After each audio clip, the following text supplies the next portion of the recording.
नाज़रीन आदाब, ETV Urdu news में आपका खैर मकदम और आप देख रहे हैं 9 PM खबरनामा। सबसे पहले नजर हेडलाइंस पर। लोकसभा इंतखाबात के तमाम मरहले मुकम्मल, रिकॉर्ड 66.38% पोलिंग, 16 मई को नताइज का ऐलान। लोकसभा इंतखाबात में एनडीए को मिलेगी कामयाबी, IBN CSG के एग्जिट पोल्स। मोदी के वीडियो पैगाम के खिलाफ कांग्रेस इलेक्शन कमीशन से रुजू, FIR दर्ज करने का मुतालबा।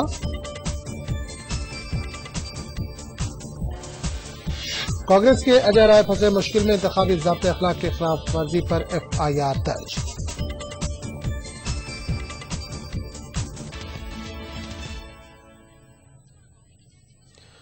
और सबसे पहले शुरुआत करेंगे 90 मरहले की खबरों से।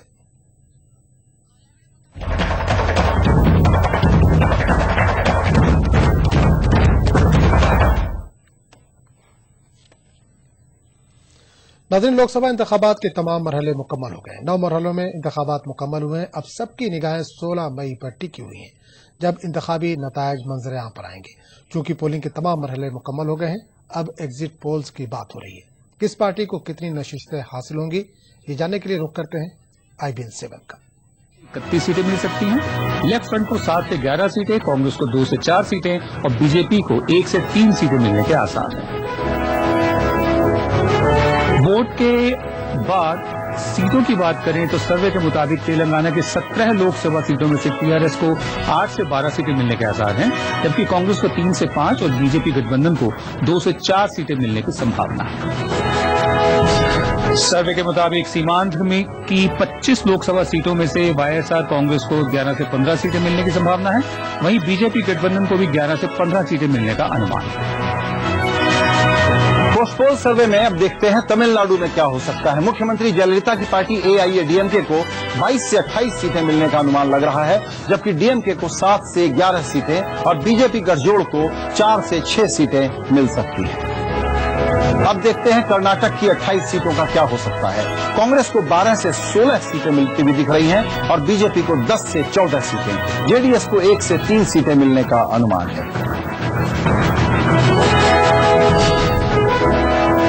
अब वक्त है सर्वे के सबसे अहम हिस्से का। आखिर देश में किस पार्टी को कितने सीटें और कितने वोट मिलेंगे। पोस्ट पोल सर्वे के मुताबिक NDA को सबसे ज्यादा 34% वोट और उसके सहयोगी दलों को 6.5% वोट मिलने की संभावना है। कांग्रेस को 22% वोट और उसके सहयोगी दलों को 3.5% वोट मिलने की संभावना है। BSP को 4.5% वोट, लेफ्ट फ्रंट को 4% वोट, समाजवादी पार्टी को 3.5% वोट और आम आदमी पार्टी को 3% वोट मिलने के आसार हैं, जबकि अन्य के खाते में 19% वोट जा सकते हैं। नेट बात यह है कि 40% NDA को और 25% UPA को मिल रहा है वोट शेयर के मुताबिक। पूरे देश में 543 सीटों की बात करें तो क्या आंकड़ा बनता है विनोद जी? पोल सर्वे के मुताबिक बीजेपी की अगुवाई वाले NDA को सबसे ज्यादा 272 से 282 सीटें मिलने का अनुमान है, जबकि कांग्रेस की अगुवाई वाले UPA गठजोड़ महज 92 से 102 सीटों पर सिमट सकता है। TMC को 25 से 31 सीटें, AIADMK को 22 से 28 सीटें, लेफ्ट फ्रंट को 14 से 20 सीटें, समाजवादी पार्टी की तस्वीर हम देखते हैं 13 से 17 सीटें, BJD को 12 से 14 सीटें, YSR कांग्रेस को 11 से 15 सीटें। इसके अलावा आगे देखते हैं मिल सकती हैं। इसके अलावा BSP को 10 से 14 सीटें मिलने का अनुमान है, TRS को 8 से 12 सीटें मिलने का अनुमान है, DMK के गठजोड़ को 7 से 11 सीटें मिलने की संभावना है और आम आदमी पार्टी को 3 से 7 सीटें मिलने का अनुमान है। ये अनुमान है, पोस्ट पोल सर्वे के अनुमान है, केवल अनुमान है, नतीजे 16 को आने। अपने मेहमानों का परिचय करा दें। हमारे साथ शरद प्रधान, पुरुषोत्तम अग्रवाल, CSDS के संजय कुमार और TR रामचंद्रन और अजय सिंह हमारे साथ मौजूद हैं। विनोद जी, इस चर्चा की शुरुआत आप करें। भाई देखिए, सबसे पहला सवाल जो मेरे जहन में आ रहा है, जो मैं चाहूंगा जिसका जवाब संजय आप और पुरुषोत्तम आप दें।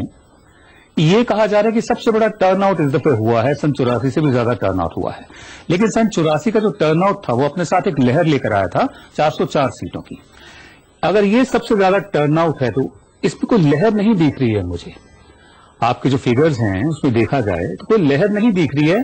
बीजेपी की तो लहर नहीं है, एनडीए की भी लहर नहीं दिख रही है। तो क्या टर्नआउट का लहर से जरूरी एक रिश्ता हो या लहर की परिभाषा ही बदल गई है अब? नहीं, मुझे लगता है लहर कंटेक्स्ट के में देखना होगा। सन 1984 के जब चुनाव हुए तो जिस पार्टी का सबसे बड़ा रोल था वो तकरीबन 450-500 सीटों पर चुनाव लड़ रही थी, और आज जिस पार्टी के लिए जो कुछ भी लहर की बात हो रही है, या वो मोदी की लहर हो या बीजेपी की लहर हो, हालांकि वो चुनाव 400 से ऊपर कुछ सीटों पर लड़ रहे हैं, लेकिन वास्तविक रूप में चुनाव लड़ने का जो दायरा है, जो कंटेस्ट में है, वो 350-360 सीटों पे है।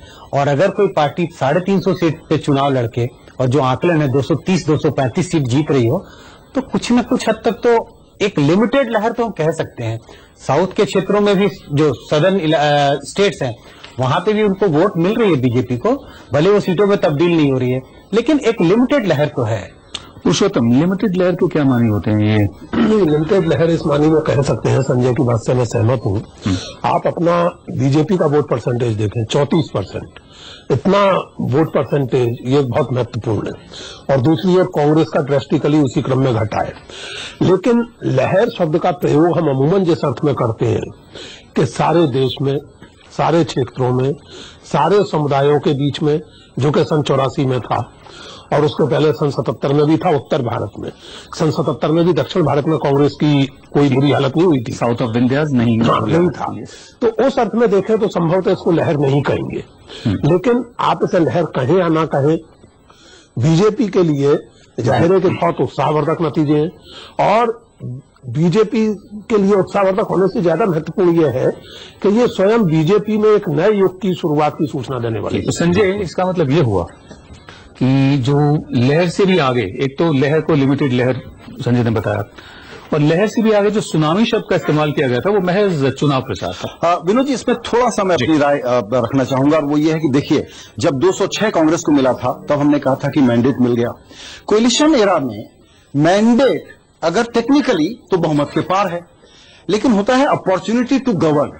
अपॉर्चुनिटी टू गवर्न मिलती है कोलिशन एरा में, और अगर आप बहुत अच्छा करें तो कहा जा सकता है कि मैंडेट है। हम लोग कई बार इस पूरे फ्रेगमेंटेड पॉलिटी को एक सिंप्लीफाइड शब्द में लाना चाहते हैं। लहर है, फैक्टर है, सुपर लहर है, सुनामी है। मुझे लगता है ये चुनाव इस देश के बदलाव का, हमारे एग्जिट पोल के आंकड़ों के मुताबिक, क्योंकि बदलाव तब भी हो सकता है, उसमें सबसे बड़ी बात यह है कि एक धड़ा प्री पोल अलायंस 40% पे पहुंच रहा है, सामने दूसरी पार्टी 25% पर है। 15% का फासला, कांग्रेस की ऐतिहासिक पराजय, इसलिए उनके खिलाफ की लहर इनके पक्ष की एक लहर बदलती हुई। और मैं जो जिस पार्टी के बारे में लहर का जिक्र हो रहा है, ये देखिए कि 2009 के चुनाव में उनको 18.8% वोट थे, जो बढ़ के अब 34% का आंकड़ा लगभग भगवी कर रही है पार्टी। चूंकि एक की वर्ड पे चर्चा हो रही है, आप क्या समझते हैं कि इसको हम लहर बोलें, काम चलाऊ जीत बोलें, या सुनामी बोलें? मेरा ख्याल जिस कॉन्टेक्स्ट में हम लोग बात करें, क्योंकि लहर एक सब्जेक्टिव वर्ड है, इस केस में उसको लहर कहा जा सकता है।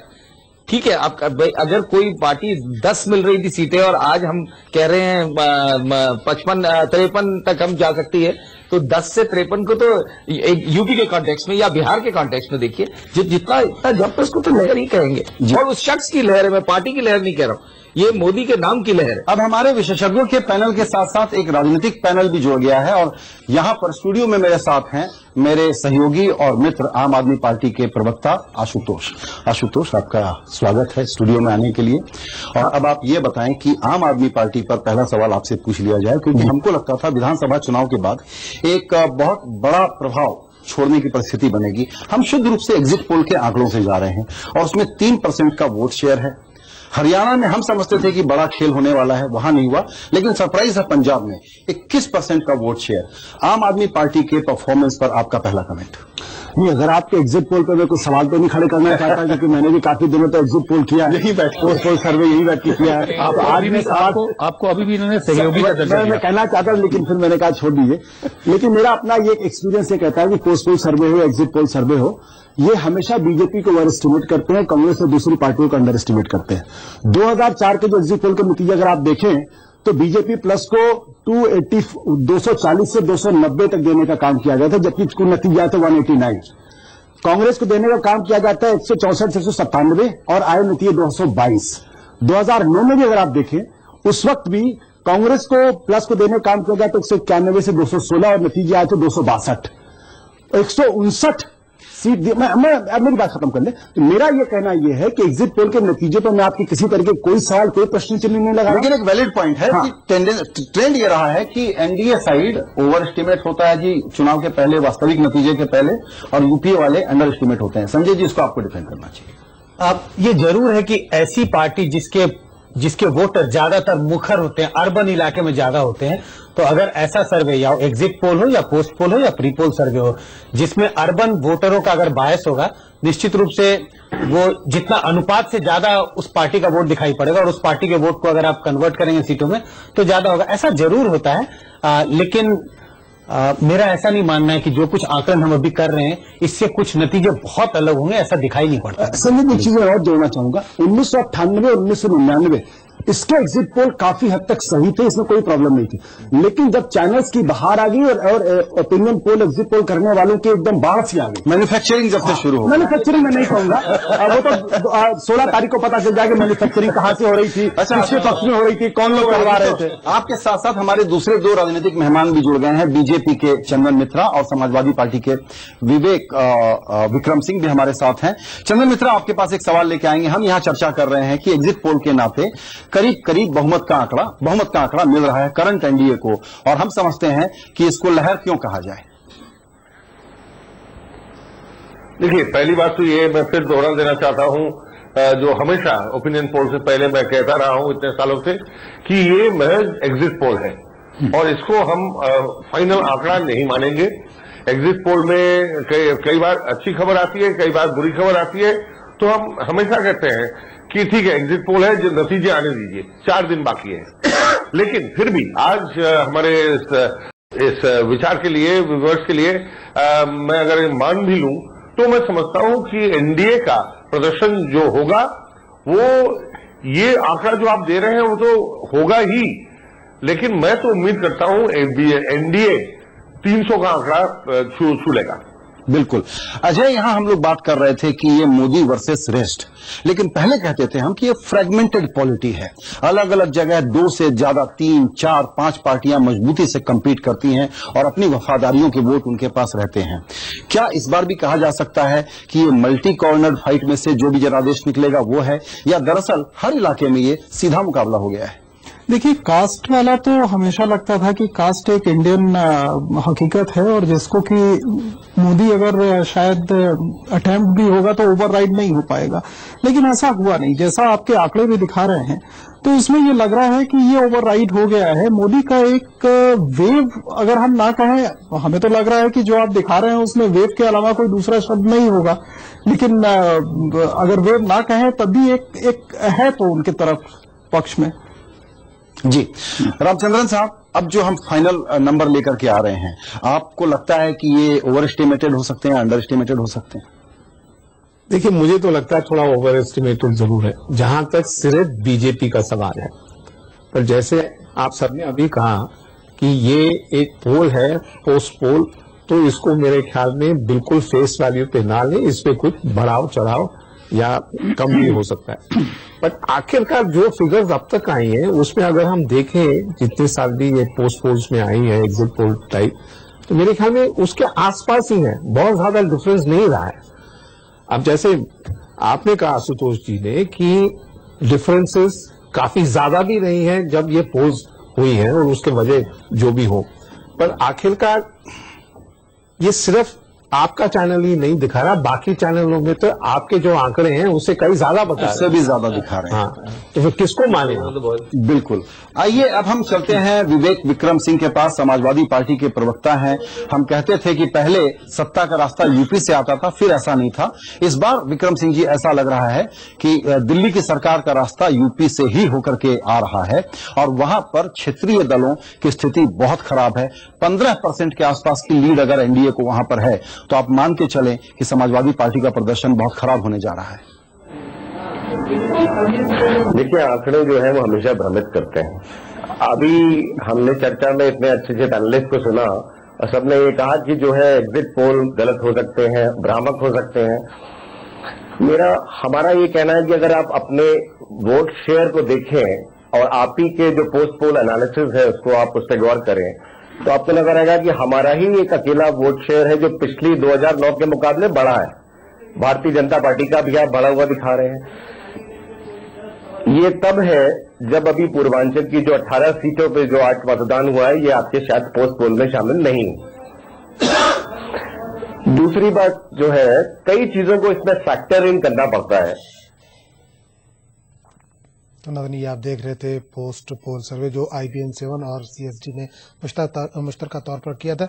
अब आपको बता दें कि इनके जरिए यूपीए को 102 सीटें मिलती दिखाई दे रही, जबकि एनडीए को 270 से 282 सीटें मिलती दिखाई दे रही है। नाज़रीन, फिलहाल वक्त हो चला है छोटे से ब्रेक का। ब्रेक के बाद फौरन लौटते हैं। ईटीवी उर्दू न्यूज में एक बार फिर आपका खैर मकदम और आप देख रहे हैं 9 PM खबरनामा।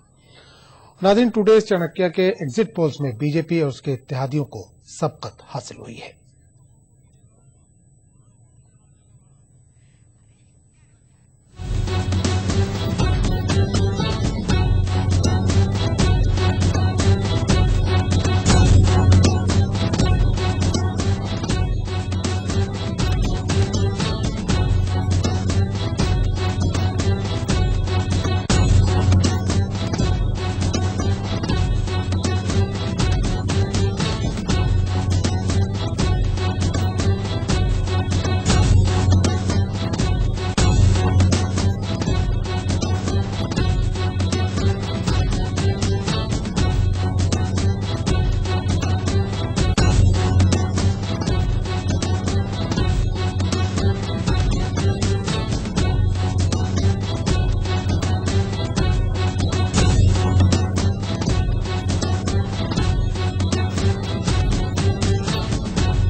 अजीम, जैसा कि आपको पहले बताया गया कि लोकसभा इंतखाबात के तमाम 9 मरहले मुकम्मल हो गए हैं। तमाम मरहलों में मजमूई तौर पर 66.38% वोटिंग रिकॉर्ड की गई, जो कि अब तक का बड़ा फीसद है।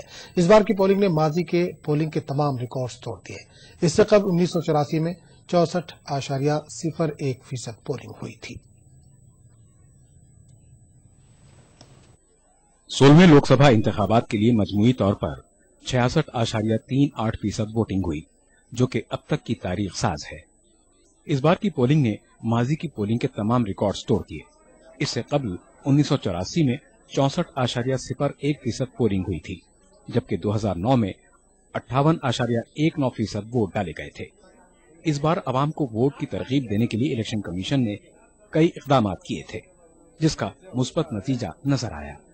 इस बार की पोलिंग कई एक लिहाज से भी तारीखी रही। पहली बार इलेक्शन कमीशन ने 9 मरहलों में पोलिंग कराई, जबकि 2009 में 7 मरहलों में पोलिंग कराई गई थी। पीर को कुल 41 हल्कों में वोट डाले गए, जिनमें यूपी से 18, बिहार से 6 और मगरबी बंगाल की 17 सीटें शामिल हैं।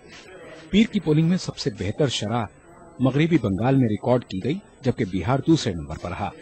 बिहार में 58% और यूपी में 55.29% पोलिंग रिकॉर्ड की गई। सबकी मरकज़े तवज्जो बने बनारस में 55.34% वोटिंग दर्ज की गई। पीर की पोलिंग में 9 करोड़ से ज्यादा राय दहिंदों ने 606 उम्मीदवारों की किस्मत को ईवीएम्स में बंद कर दिया। पीर को जिन अहम उम्मीदवारों की किस्मत का फैसला ईवीएम्स में बंद हुआ, उनमें काबिल जिक्र समाजवादी सरबराह मुलायम सिंह यादव, नरेंद्र मोदी, अरविंद केजरीवाल, अजय राय, योगी आदित्यनाथ और आरपीएन सिंह शामिल हैं। Bureau report, ETV news. Congress ने टीवी चैनलों के जरिए बताए जा रहे एग्जिट पोल्स को तस्लीम करने से इनकार किया है। साथ ही एग्जिट पोल मुबाहिसों में हिस्सा न लेने का ऐलान किया है। कांग्रेस लीडर डॉक्टर शकील अहमद का कहना है कि 2004 और 2009 में भी एग्जिट पोल्स में कांग्रेस की शिकस्त की पेशनगोई की गई थी, जो बाद में गलत साबित हुई। शकील अहमद का कहना है कि एग्जिट पोल्स काबिल भरोसा नहीं है। Will not participate in any exit poll. There are reasons for that. On most of the previous occasions, on 2004, in 2009, the opinion poll and the exit polls were against Congress in favor of BJP. And on both occasions, in 2004 and in 2009, those exit polls were proved wrong. So Congress has decided not to participate in any discussion on any channel regarding exit polls. NCP ने exit polls में BJP की इम्कानी कामयाबी को तस्लीम किया है। NCP का कहना है कि बीजेपी सबसे बड़ी जमात बनकर उभर रही है, ताहम महाराष्ट्र की तस्वीर जुदागाना है। भारतीय जनता पार्टी और एनडीए को स्पष्ट बहुमत मिल रहा है, इस तरह के संकेत दिए जा रहे हैं। हमें आज भी विश्वास है कि बीजेपी 1 नंबर की पार्टी तो बनेगी, एनडीए सबसे बड़ा एक गठबंधन तो होगा, लेकिन आज भी हमें विश्वास है कि देश में त्रिशंकु लोकसभा है, फ्रैक्चर मैंडेट है। आने वाले दिनों में और भी दल तय करेंगे क्या होना है। ठीक है, एग्जिट पोल लोग दिखा रहे हैं, लेकिन बीजेपी ने एग्जिट पोल्स पर खुशी का इजहार किया है। पार्टी लीडर प्रकाश जावड़ेकर ने दावा किया है कि बीजेपी के हक में एग्जिट पोल से ज्यादा बेहतर नतीजे जाएंगे। पोल बीजेपी की केवल बढ़त ही नहीं, शानदार सफलता दिखा रहे हैं।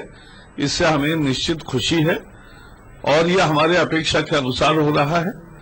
हमारा पूरा विश्वास है कि जो एग्जिट पोल इस बार आ रहे हैं उससे भी ज्यादा बढ़कर प्रत्यक्ष परिणाम आएंगे और एक मजबूत सरकार बनेगी मोदी जी के नेतृत्व में, और एनडीए की ये सरकार देश की जो अपेक्षाएं हैं उस पर खरी उतरेगी और इसलिए एक बहुत शानदार विजय मिला है।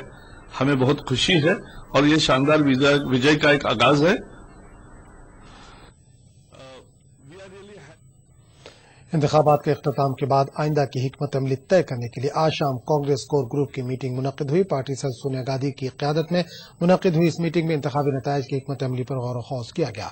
एक तरफ बीजेपी इसे अक्सरियत मिलने का दावा कर रही है तो कांग्रेस भी यूपीए 3 की हुकूमत तश्कील पाने को लेकर पूरी उम्मीद है। हाल ही में पार्टी के सीनियर लीडर पी चिदम्बरम ने कहा था कि अगली हुकूमत भी कांग्रेस के ज़ेर क़यादत में इक़्तिदार संभालने का इम्कान है। कांग्रेस के एक सीनियर लीडर का कहना है कि पार्टी तमाम मुतबादिल पर गौर कर रही है।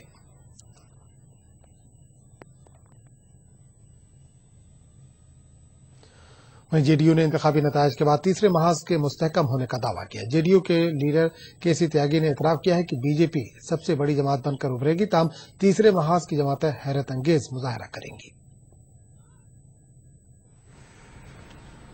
प्रसन्न नहीं हूं और मुझे इंतजार है 16 तारीख का जो एग्जिट पोल होगा उसके नतीजों का। लेकिन इससे कुछ तो आकलन लग रहा होगा आपको। यह आकलन है कि बीजेपी सबसे बड़ी पार्टी के रूप में उभर करके आएगी। कांग्रेस पार्टी सबसे इतिहास की अब तक की सबसे छोटी पार्टी एमर्ज होगी और तीसरे मोर्चे की ताकतें लगातार अपने राज्यों में कांग्रेस और बीजेपी दोनों को पराजित करेंगे। कांग्रेस ने पोलिंग के दौरान बीजेपी की वज़ारत उज़्मा के उम्मीदवार नरेंद्र मोदी के वीडियो पैगाम को इंतखाबी ज़ाब्ता अखलाक के खिलाफ वर्जी करार दिया। कांग्रेस ने इलेक्शन कमीशन से इस ज़िम्मे में नोटिस लेते हुए कार्रवाई की अपील की है। कांग्रेस के मीडिया इंचार्ज अजय माकन ने ट्वीट करते हुए मोदी के वीडियो पैगाम पर सख्त नाराजगी का इजहार किया। वादा है कि नरेंद्र मोदी ने एक वीडियो पैगाम जारी करते हुए बनारस के अवाम से अमन व अमा और इत्तेहाद की बरकरारी के लिए वोट करने की अपील की है। जी खुलेआम अपील कर रहे हैं और उन्होंने अपनी वेबसाइट पे और यूट्यूब पे कल 11 तारीख को जो अपलोड किया है वो है Modi message for the voters of final phase. ये नहीं हो सकता है, ये गैर कानूनी है और उन्होंने अपना लिंक भी ट्वीट भी किया है ताकि और ये जो हमारी इंफॉर्मेशन है उसके हिसाब से वाराणसी में जितनी भी बाकी कॉन्स्टिट्यूएंसीज जहां आज पोलिंग हो रही है वहां पर ये सरेआम दिखाया जा रहा है, खुले तौर से दिखाया जा रहा है। ये कानून का उल्लंघन है, मॉडल कोड का उल्लंघन है। इसमें सेक्शन 126 का केस बनता है। तो हम इलेक्शन कमीशन में हमने यही प्रार्थना की है कि उनके खिलाफ उचित कार्रवाई की जाए और एफआईआर दर्ज की जाए। अजय माकन साहब ने ट्वीट करके कहा कि ये जो चैनल है जो वाराणसी के कांग्रेस उम्मीदवार अजय राय के खिलाफ एफआईआर दर्ज की गई है। इलेक्शन कमीशन ने पोलिंग मरकज पर पार्टी के इंतखाबी निशान पंजे के साथ दाखिल होने और पोलिंग बूथ पर मीडिया से बात करने पर इंतखाबी ज़ाब्ता अखलाक के खिलाफ वर्जी के लिए अजय राय के खिलाफ एफआईआर दर्ज करने की हिदायत दी थी। पोलिंग के मौके पर अजय राय जो कुर्ता पहने हुए थे उस पर पार्टी के इंतखाबी निशान का बैच लगा हुआ था। दूसरी जानिब अजय राय ने खुद का दिफा किया है। अजय राय का कहना है कि इन्होंने गैर दानिस्ता तौर पर ऐसा किया है। उसको जानबूझकर नहीं लगाया है। वो जो कपड़े मैंने परसों पहन रखे थे चुनाव प्रचार के दौरान उसको ही मैंने टांगा हुआ, वही रखा हुआ था। उसको पहनकर ही मैं निकला हूँ और उसमें वो लगा हुआ था। मैं हमेशा लगा के चलता हूँ, रूटीन में लगा हुआ था और वही रूटीन में मैं वे कुर्ते पहनकर गया ये वाला और अंदर वोट डालने गया था और वहां पर किसी ने टोका भी नहीं, बताया भी नहीं मुझे और मैं वोट डालकर आया तो पता चला कि नहीं इस पे भाजपा के लोगों ने आपत्ति दर्ज कराई है। तो नरेंद्र मोदी जी जब हाथ में लेकर दिखाते हैं तो उस पर वो नहीं, उसको उनको अपने नेताओं को नहीं कह रहे हैं और मैं तो वहां लगा हुआ था, मेरे में कोई हाथ में नहीं लिया था। तो ये उनकी दोहरी मानसिकता पता चलती है। खबरनामे में फिलहाल इतना ही। आदाब।